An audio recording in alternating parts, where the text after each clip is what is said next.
ఆర్బీకేల ద్వారా తక్కువ అద్దెకు రైతులకు పనిముట్లు పంపిణీ చేస్తామని హోంమంత్రి సుచరిత అన్నారు. గుంటూరులో పలు అభివృద్ధి కార్యక్రమాల్లో పాల్గొన్నారు. ఆర్బీకేల ద్వారా పంటలకు కనీస గిట్టుబాటు కల్పిస్తామన్నారు. రైతుల ఆదాయం పెంపునకు చేయూత ద్వారా పశువుల కొనుగోళ్లకు సాయం చేస్తున్నామన్నారు. అమూల్ ద్వారా పాల ధరలు పెంచి కొనుగోలు చేసేలా చర్యలు తీసుకున్నామన్నారు.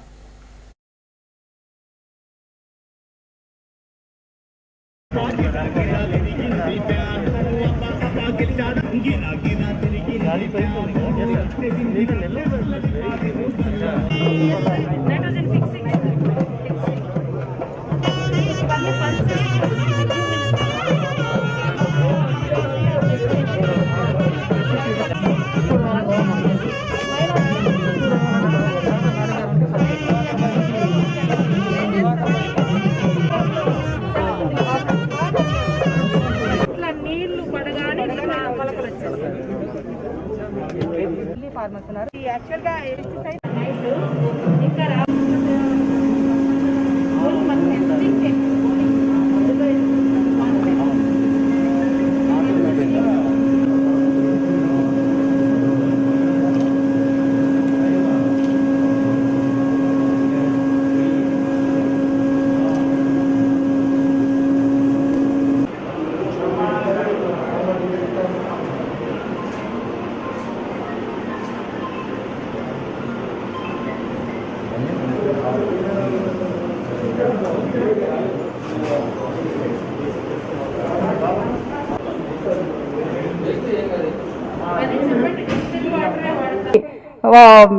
ఆర్బీకే సెంటర్స్ కానీ వీటన్నిటి మీద ఖర్చు పెట్టింది అక్షరాల 83,000 కోట్ల రూపాయలు.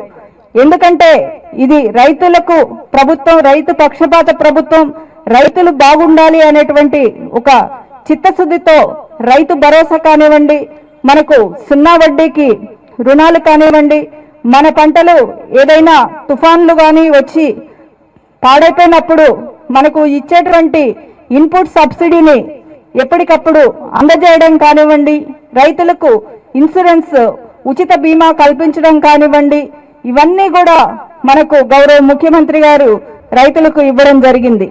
మరి మనం గతంలో చూస్తే మనకు ఏదైనా వర్షం పడినప్పుడు భూమిలో నుండి వానపాములు బయటకు వచ్చాయి. అంటే భూసారం ఉంది అనడానికి అవి గుర్తుగా ఉండే, అవి భూమిని గుల్ల చేయడం వల్ల వాటికి వర్షం పడినప్పుడు భూమిలోకి నీళ్లు వెళ్ళడం ఇవన్నీ జరుగుతూ ఉండే.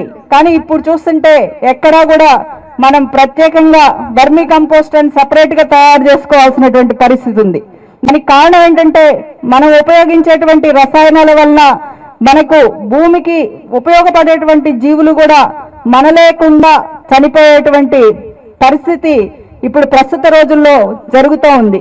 కాబట్టి మనం సాంప్రదాయ పద్ధతుల్లోకి వెళ్ళి మన ఆరోగ్యంతో పాటు మన భూమిని కూడా మనం పరిరక్షించుకోవాల్సినటువంటి అవసరం ఏర్పడుతుంది. కాబట్టి మరి మనకు ఉన్నటువంటి ఆ వస్తువులన్నీ ఉపయోగించుకుని రైతులు మంచి పంటలు పండించాలని చెప్పి, అదేవిధంగా మనకు మంచి గిట్టుబాటు ధరలు, మరి గతంలో చూస్తే మినిమం సపోర్ట్ ప్రైస్ లేనటువంటి అనేక పంటలను కూడా గౌరవ ముఖ్యమంత్రి గారు వాటికి కనీస మద్దతు ధర